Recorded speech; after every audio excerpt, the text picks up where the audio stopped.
नमस्कार दोस्तों। किसी ने बड़े कमाल की बात कही है कि इंसान जब गलत काम करने जाता है तो आगे देखता है, पीछे देखता है, लेफ्ट देखता है, राइट देखता है, बस ऊपर देखना भूल जाता है। दर्शकों, मैं हूं कैलाश कुमार कुशवाहा। एक छोटी सी कहानी एक महात्मा जी का सुना रहा हूं। कहानी अच्छी लगे तो इस चैनल को लाइक, सब्सक्राइब और शेयर जरूर कीजिएगा ताकि आपको मेरे इस चैनल पर नया नया और वीडियो का नोटिफिकेशन आपको मिले। नमस्कार दर्शकों। एक महात्मा जी की जो अपने शिष्य के साथ भ्रमण पर निकले हुए थे। वे एक गांव से दूसरे गांव जाते, एक शहर से दूसरे शहर जाते, यही उनका रूटीन था।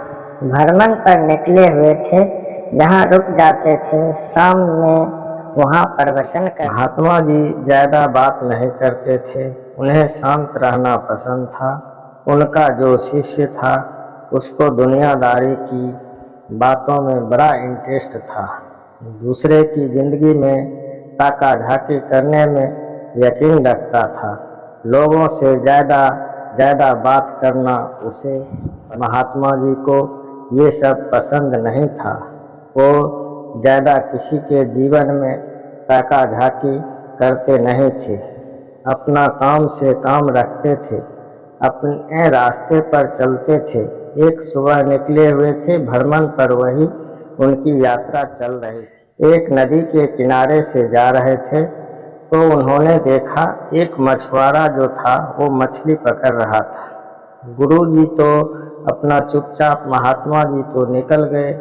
शिष्य से रहा नहीं गया, हो गया दौड़ करके मछुआरे के पास और उसको जा कर के अहिंसा का उपदेश देना शुरू किया कि तुम्हें हिंसा नहीं करनी चाहिए, काम करो, ये है वो है, बहुत से समझाया।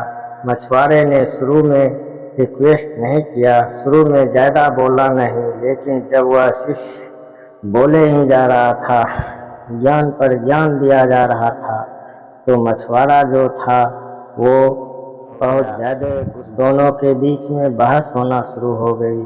मछुआरे ने कहा, मेरा काम है, मुझे अपना काम करने दो, तुम कौन होते हो बीच में बोलने वाले। धीरे धीरे बहस बढ़ती गई और झगड़ा शुरू हो गया।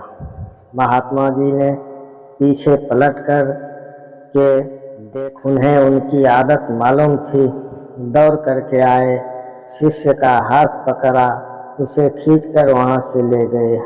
उसको समझाने लगी कि तुम क्यों लड़ते हो लोगों से।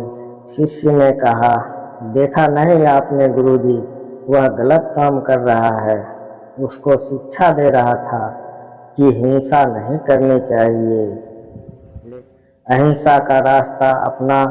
तो गुरुजी ने कहा, अरे तुम उसे क्यों शिक्षा दे रहे हो, तुम उसे क्यों उसके पीछे पड़ गए। तो शिष्य ने कहा कि मुझे समझाना पड़ेगा, वरना उसे कोई दंड तो दे नहीं रहा है।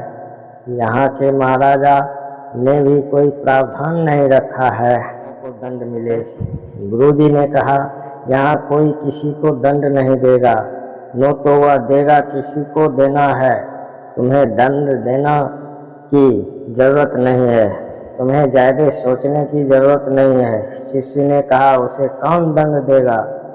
गुरुजी ने कहा, बस समय आने पर वह अपना फैसला, हमें इस पचड़े में पड़ने की ज़रूरत नहीं है, हमें झगड़ा करने की ज़रूरत नहीं है। शिष्य चुप हो गया। गुरुजी ने समझाई थी, बात ज़्यादा बोला नहीं। बस इस बात को 2 साल बीत गए।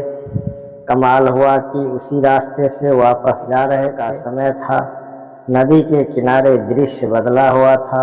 अब वो शिष्य देखता है कि वहाँ एक सांप जो है अपनी जान बचाने के लिए तड़प रहा है और चींटियाँ उसे नोच नोच कर खा रही है। शिष्य से यह भी देख कर के रहा नहीं और दौड़ के गया सांप को बचाने के लिए। गुरुजी ने फिर से हाथ पकड़ लिया, बोले, नहीं, जो हो रहा है होने दो। शिष्य ने कहा, गजब करते हो आप, कोई हिंसा कर रहा है रोक रहा हूँ तो मना कर रहे हो, और कहने दो किसी की जान बचा रहा हूँ तो मना कर रहे हो। गुरुजी ने कहा, मैंने कहा था ना वो अपना फैसला सुनाता है, उसे अपना फैसला सुनाने दो। तुम्हें याद है आज से 2 साल पहले यहीं से हम निकले थे। यह जो सांप है मछुआरा था, मछलियाँ पकड़ रहा था। वो मछलियाँ चींटियाँ बन चुकी है। मछुआरा मरने के बाद अगले जन्म में सांप बन चुका है, अपने करने का फल भोग रहा है। तुम उसे मत रोको, और अगर रोकोगे आपका कर्म जैसा होता है आपको फल भी वैसा ही मिलता है। इसलिए हमेशा अच्छा काम करो,